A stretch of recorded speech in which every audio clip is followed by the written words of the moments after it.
ലോക്സഭാ തെരഞ്ഞെടുപ്പിൽ കേരളത്തിലെ സമഗ്ര ചിത്രം വ്യക്തമായ ദിനമാണെന്ന് ആ റിപ്പോർട്ടിലേക്കാണ് ലോക്സഭാ തെരഞ്ഞെടുപ്പിനുള്ള ആദ്യഘട്ട സ്ഥാനാർത്ഥി പട്ടിക പ്രഖ്യാപിച്ച് കോൺഗ്രസ്. കേരളത്തിലെ 16 സീറ്റുകളിലും സ്ഥാനാർത്ഥികളെ പ്രഖ്യാപിച്ചു. തൃശൂരിൽ കെ മുരളീധരനും വടകരയിൽ ഷാഫി പറമ്പിലുമാണ് സ്ഥാനാർത്ഥികൾ. ആലപ്പുഴയിൽ KC വേണുഗോപാൽ മത്സരിക്കും. രാഹുൽ ഗാന്ധിയും ഛത്തീസ്ഗഡ് മുൻ മുഖ്യമന്ത്രി ഭൂപേഷ് ബാഗേൽ എന്നിവർ ആദ്യഘട്ട പട്ടികയിൽ ഇടം പിടിച്ചു. Vadakara Shafi Parambil, Thrissur K Muraleedharan, Alappuzha Shri KC Venugopal. തൃശൂരിൽ TN പ്രതാപന് പകരം കെ മുരളീധരൻ, വടകരയിൽ ഷാഫി പറമ്പിൽ, ആലപ്പുഴ പിടിക്കാൻ KC വേണുഗോപാൽ. ഇതാണ് കേരളത്തിലെ കോൺഗ്രസ് പട്ടികയിൽ പ്രധാന മാറ്റം. വയനാട് അടക്കമുള്ള മറ്റു മണ്ഡലങ്ങളിൽ രാഹുൽ ഗാന്ധി ഉൾപ്പെടെയുള്ള നിലവിലെ MPമാർ മത്സരിക്കും.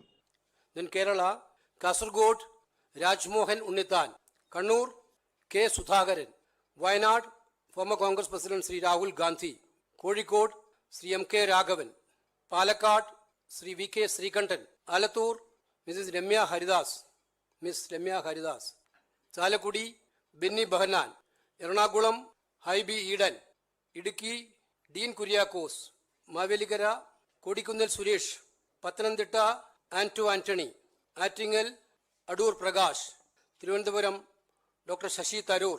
ഛത്തീസ്ഗഡ് മുൻ മുഖ്യമന്ത്രി ഭൂപേഷ് ബഗേൽ രാജനന്ദഗാവിൽ നിന്ന് ജനവിധി തേടും.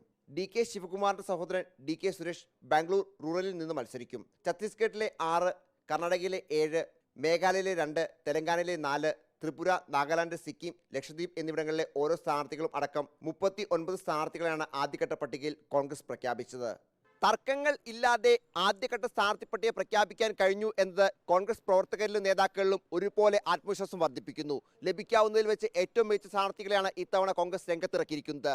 വീഡിയോ ജേർണലിസ്റ്റ് കണ്ണം പ്രശ്നൊപ്പം reporter Noble Marikkaran, in reporter, Delhi.